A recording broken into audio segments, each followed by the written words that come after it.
Hi, this is Samuel from honoryou.com, and I'm here today with another video lesson on going deeper with the funeral program. And firstly, I want to extend my condolences to you if you've just lost a loved one.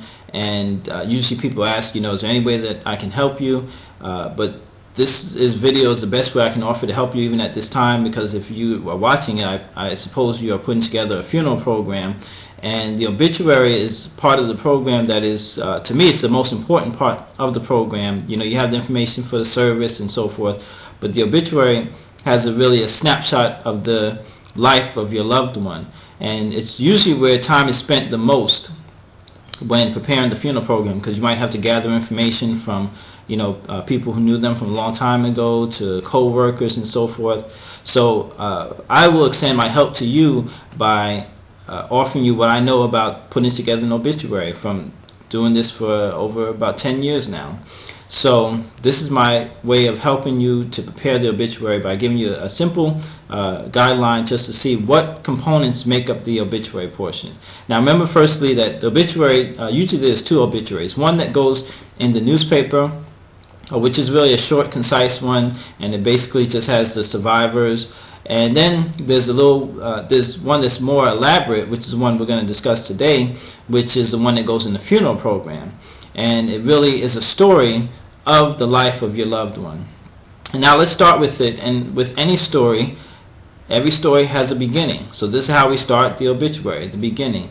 We will list the name of your loved one and their date of birth, and when and where were they born, and to whom. So you list their parents. Sometimes what people do is that they'll also list the names of their siblings, of who they were raised with. Okay, now following the storyline, we will continue in the next section with their formative years. Where were they educated? They get their early education. What elementary school, junior high school was attended, and did they graduate from high school? Were they part of any groups or clubs in high school? Were they on the cheerleading team? Were they on the varsity football team? Or anything worth mentioning in the obituary, that they've achieved even throughout their time in high school. Remember, now we're in the education section. After high school, did they go on to any higher education? Did they go to college, get a bachelor's? Did they go on to get a master's and then a doctorate? You list everything regarding the education here, and any specialties that they're really focused on in this portion, and any awards that they've received. Now, after the education, each obituary is different, but you then go into, if they then join the service, you definitely want to make mention of that. If they were in the armed service in any capacity, you would say, when they started until when they were discharged. They received an honorable discharge. Did they receive any special awards or recognition or Medal of Honors or anything like that while they were in the service? So this section would be where you put something like that. Now, of course, if they weren't in the service, then you would really run the storyline as it did for their life. So maybe after high school, or after being in the service or what have you, then they started working. So you can go into their work time or their work period, the occupation. Where were they employed at, for how long? And go through even their occupations of significance. You don't need to do something that's too short, that they were there for 6 months or what have you. You would just put their occupations of significance, and then if they retired, you can say they retired in 2007 or what have you. You put that in there as well too. Now remember, like I said, each obituary or each story is different, because each person is different. And if they got married, you would also include that in the appropriate section.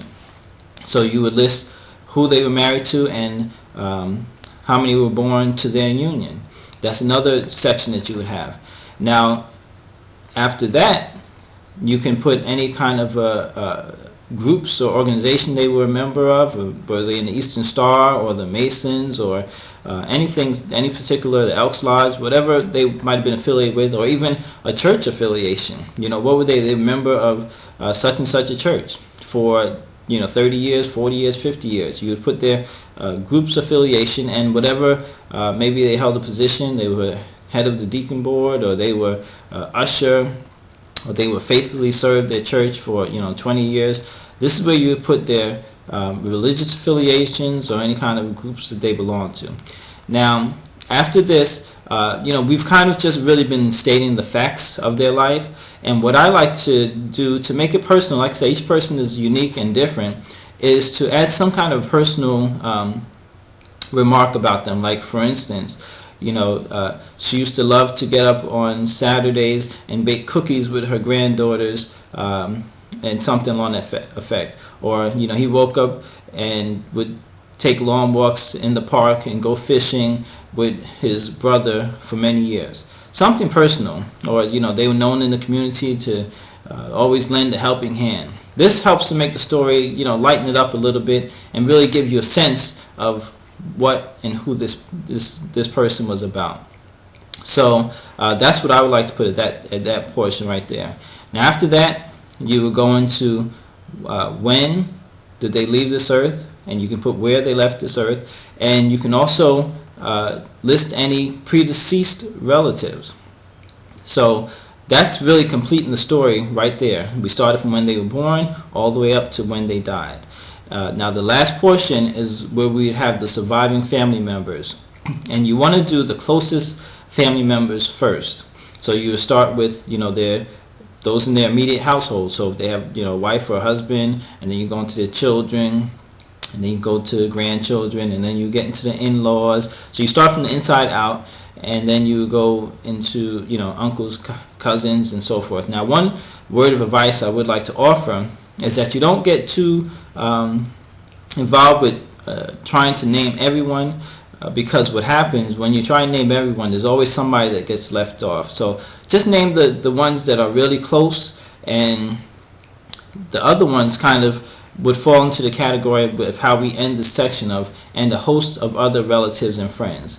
Because it's always better just to have the information correct as opposed to missing somebody, saying there was 3 brothers-in-law and there was really 4 or 5 brothers-in-law. So it's better just to have the immediate the ones that you're sure of in this section, as opposed to getting so involved with naming every person. And you want to make sure that the names, of course, are correct. You might need to call to find out the spelling of someone's name, just to make sure it's accurate in the program, because it always serves well to have that information correct. Because like I said, as you take these programs and put them, you give them out, a lot of times people will take them home with them and they become like a permanent keepsake. So you want to have information there that is actually accurate. So this is basically how a standard obituary would be laid out. And of course, each story is unique, is different, so things can be added to it and taken away. But this is just a helpful video just to show you what goes into putting an obituary together. Now, if you go to our website, www.honoryou.com, we do have an obituary guidelines, which is a sheet kind of summarizing even the things I just spoke about, but you can print it off for yourself and you can use it as you're preparing the obituary. And don't forget, we do offer the live chat service, which is available for you to talk to one of our professionals, and we can help you with whatever we can help you with. Even if you're not using us to doing any of your programs or any of your other memorial products, we are here to help you. So you can come onto our website, www.honoryou.com, and chat with us, and if we can help you, that's great. If not, we'll at least attempt to point you in the right direction.